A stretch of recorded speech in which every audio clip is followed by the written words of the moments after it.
So find yourself in an upright posture, but hopefully at this point in time, you also know that I'm not going to take laying down away from you as long as you're not falling asleep. We're looking for a place where the spine is long, right? And it's this upright position or this long spine. Really think of it as a way for the body to communicate everything it needs to, right? So we often separate the body and the mind, but they are part of the same apparatus slash organism. And it's more than just the body communicating to the brain, parts of the body communicating to each other, but a lot of that goes to the superhighway of the spinal cord, which runs through the spinal column. So when we start to think about the space being between each of the vertebrae, and I've talked before about how if you go really low down in the spine where your sacrum and your L5 come together, right, the very lowest of the lumbar, and you think of the L5 lifting off of the sacrum a little bit, and then you go to the L4 and you lift the L4 off the L5, and just you don't have to know every single vertebrae. You don't have to know your skeleton completely to do this. You can just think of every vertebrae lifting up off of the vertebrae underneath it. And in doing so, do we then create space between each vertebrae so that you can have free communication, free energy flow, blood flow, etc. And then I actually purposefully talked us into that before we went into our moves. So I think sometimes when we start to go into the moves of the spine, we start to shift the spine around, right, without really thinking of the length. So what happens if we keep the length? And from that place, we start to do our cat cows. So you can put your hands on your thighs and, pardon me, go ahead and just reach the chest kind of forward and up. And exhale, round behind you. And do that a couple of times. Again, think about each moment coming from that place where the spine is elongated. And with the spine elongated, then we start to move it into these shapes or these other forms. Just a different way to play with it, that's all. And then go ahead and maybe do one more of the cat cow motion, whichever way you started is wonderful. But complete it by going in the opposite direction and then coming back to the center and just think of the L5 lifting off the S1, etc. And see if the spine feels differently than just moments ago. And then we'll go into the lateral stretch. So you can let your right shoulder just kind of move over towards the right and a little down, right? And come back to center. So you're just moving your spine into a slight, almost a C curve. The bottom's not curving that much. And move back and forth between the right and the left, trying to keep that spinal elongation. I apologize. In wintertime, I tend to get a lot of mucus and phlegm. So I do a lot of clearing of throats. Go ahead and move into that last side. Whatever you started with, do the other side and then come back to center, taking a moment just in case you lost any of that, lifting each vertebrae off, noticing if the spine feels different, the muscles around the spine. Right, if you had a headache, check into that. If you had a sore spot, etc. And the last bit is the twist. So I'm going to have you move into the twist today. When you turn to the right, let your left knee move forward first and let that be what moves you into the twist. And come back through center. And then you're going to push that right knee a little forward and let the hips start the twist. And then it ripples up through the spine. And do that a few times for yourself too. Right, so the opposite knee moves forward so that the hip starts initiates, I should say, the twist. And just playing it with it from that place today. Arms can totally join the party if they want to. They can stay on the thighs the whole time. And then complete that cycle, whatever one you're working on. And coming back to center. And thus completes our little spinal movements. Maybe we can get a little longer in our spine than when we started. Maybe not. It's all valid and good. And start to settle into that stillness factor. And then we're going to work from the inside out today. So we're going to go towards our body scanning, but rather than having it be the superficial and coming into the body, I want you to go ahead and go right into your hinge of your jaw. So right where your earlobe connects to the face, just a little bit in front of that is pretty approximate for everybody where our jaw hinges. So I want you to go deep down into that hinge, and from the very center of the hinge, right, bones, ligaments, and tendons soften the jaw. And then sense it from the inside out. And I can go to the surface of the skin, beyond if you want to play with feeling any energy that's, on the surface of the skin or just outside of it. I can even start to move into the mouth. And then the next place we're going to go is bring your awareness into the very back of the mouth. And I want you to yawn or fake yawn. It doesn't have to be an actual yawn, but you're going to take the action of yawning. And with your awareness in the back of the mouth, notice how when you yawn, that whole area just kind of widens and separates. The upper palate lifts, the lower palate drops, etc. And then when you come out of that fake yawn or yawn, try to keep that wide, that width.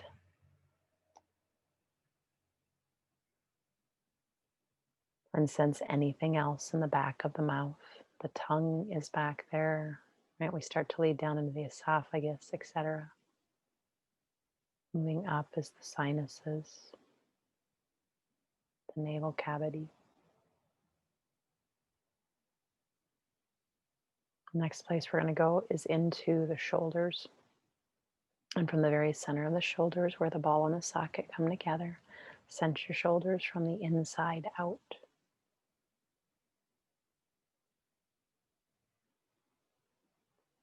And as per usual, the mind is going to wander off as we're doing this, right? Even with my voice guiding you, it will wander off, and it's not a big deal. It gives us a chance to bring the mind home, right? It's a homecoming. And right now we're sensing the shoulders from the inside out.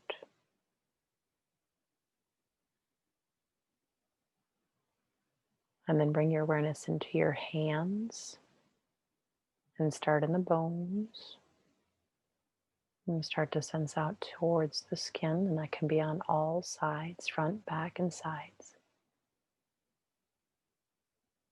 And then bring your awareness into the palm of your hand. And this is one of the spots that is the most accessible for most people to feel energy, right? So maybe feeling the energy that's sitting in your palms. And if your palms are turned down, you might be able to feel it, but you might be able to feel it a little more if you turn the palms up just for a moment to explore.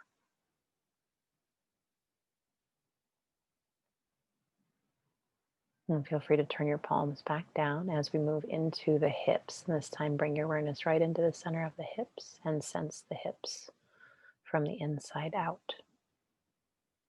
Just an open presence, a curiosity about your body.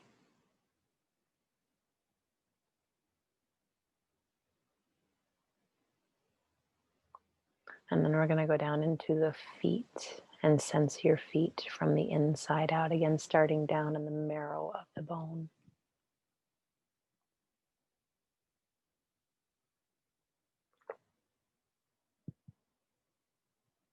And you might play with that same thing on the sole of the feet. Is there any energy, just like there might have been in the palms of your hands?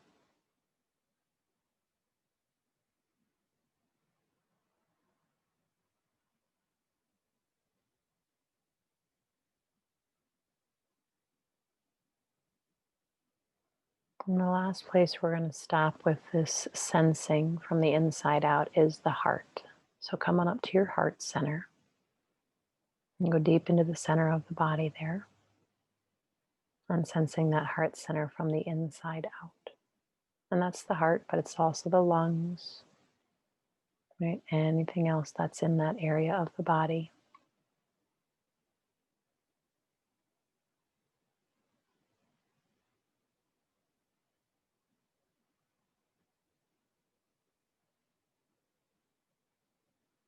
And then maybe imagining that in the very center of the chest, right, just and the heart is off to the left side of the chest, just slightly. So, right in the middle of the chest next to the heart, pardon me, maybe imagining that you have a globe or a ball in there, right, of energy.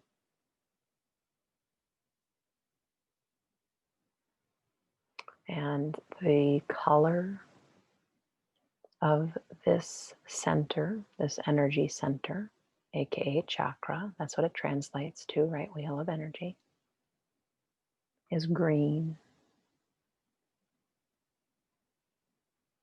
So if it helps you to add a color, add the color green to that beautiful spinning globe or orb inside the center of your chest.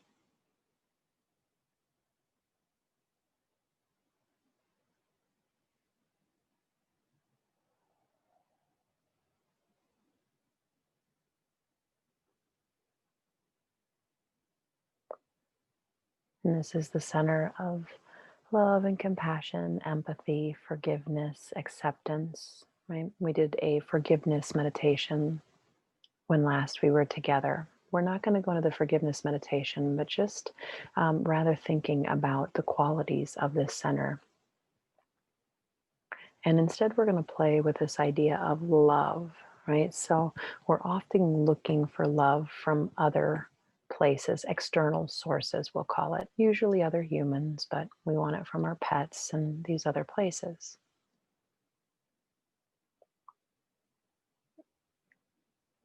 But I'm wondering if, for today's purposes, we can't imagine that it comes from this internal source, this green energy, right, in the center of our chest.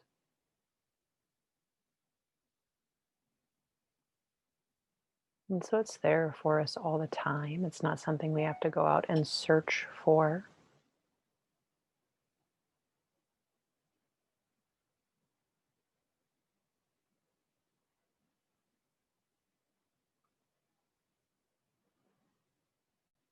And that energy that's in the center of the chest, can it start to fill the rest of the body, right? So moving now from the chest, I want you to imagine that that beautiful energy both moves up into the shoulders, out through the arms, and down to the hands and the fingers. That beautiful green, if the color is working for you, let the green energy, if not, drop the color, it's okay. Let it come up through the throat and the neck and into that jaw and that space at the back of the mouth, and fill out the mouth all the way up through the nasal cavity, up into the brain and the head and the scalp. And let that same love, that light, that energy, that compassion start to move down your spine and through the abdomen, filling out the belly, in and around the spine and out to the back body, the low back, and let it come down into the pelvis and fill out the pelvis, down through the legs, all the way down to the feet and the toes.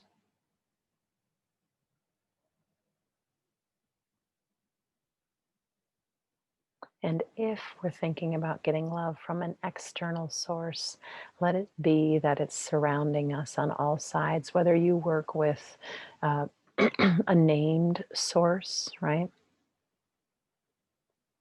God, Jehovah, Jesus, beloved, etc., whether or not it's just a universal source. I call my source the beloved personally.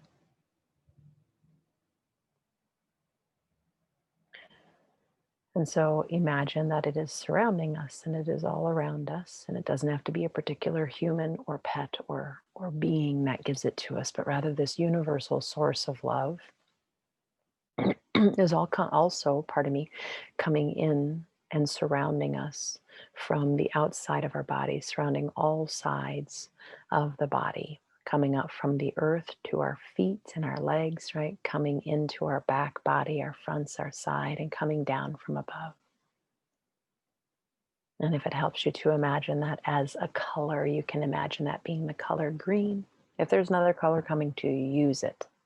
All of this is Slightly arbitrary, yeah. And so you have this internal source, and you're filling up your whole body with this love, this light, this compassion. You have this external source, this universal source that's coming into you and cuddling around you on all sides so that you're enveloped in love and light.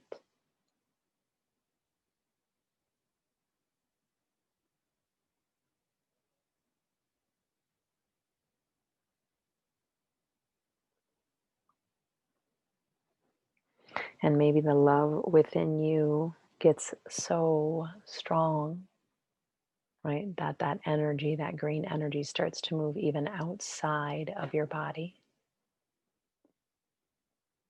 And maybe it starts to fill up your electromagnetic field around you, and it can intermingle with the other. It's not a fight between the two, right? They can mix, and it moves out. Maybe it fills up the room that you're in. Maybe it even expands out of that room and fills up Walla Walla, Elysian Park, right, wherever you are, and it can fill out the state, it can fill out the nation, the world, right? You can get as big with it as you'd like to be. I like to think of it filling the entire universe, even though I don't know exactly what that looks like.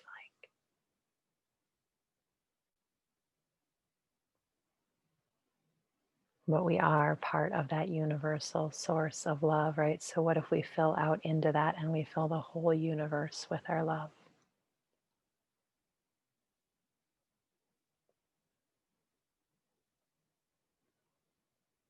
And we're not in a rush to do this, but we're going to start to bring that back wherever you had those edges of your love. And it doesn't have to be a void that you're leaving. Again, that other energy can come back with you, right? It's intermingled. And so it comes back maybe from the universe into the earth. Maybe from the earth, it starts to come back towards you, towards the United States, let's say. Right. And then we're in different places. So it starts to come back to your state, California or Washington or wherever you happen to be. And then let it start to come back into the building you're in and the room you're in. And it starts to come back into your body.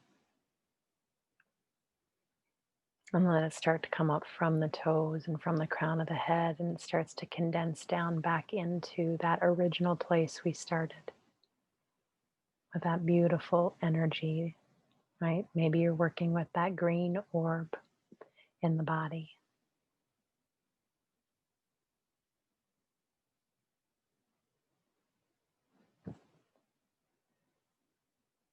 And when we start to work with energy, that energy is always there. We might not be able to feel it or sense it or find the source all the time, but it is always there. So I invite you at any point in time as you move throughout your day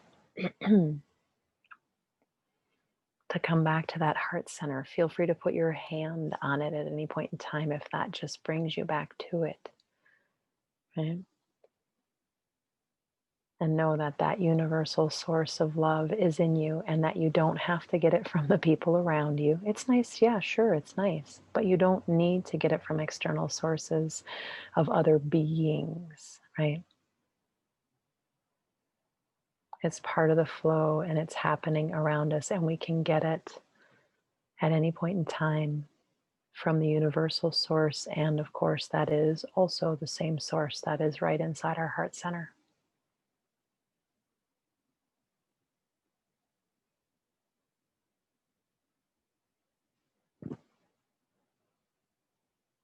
So let's go ahead and bring our hands together and bring our thumbs right up to that sternum or that breastbone area. Yeah, maybe even making contact.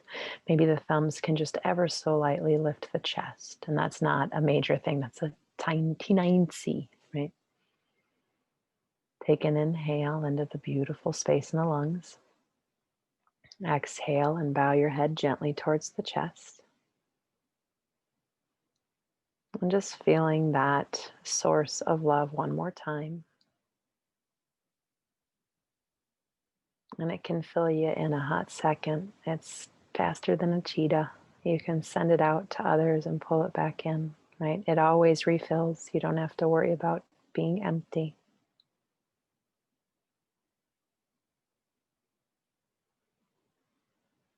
And I like to remind myself a lot, so I remind all of you, my friends, my community, to make choices from love and abundance and not from fear and scarcity. Namaste, friends.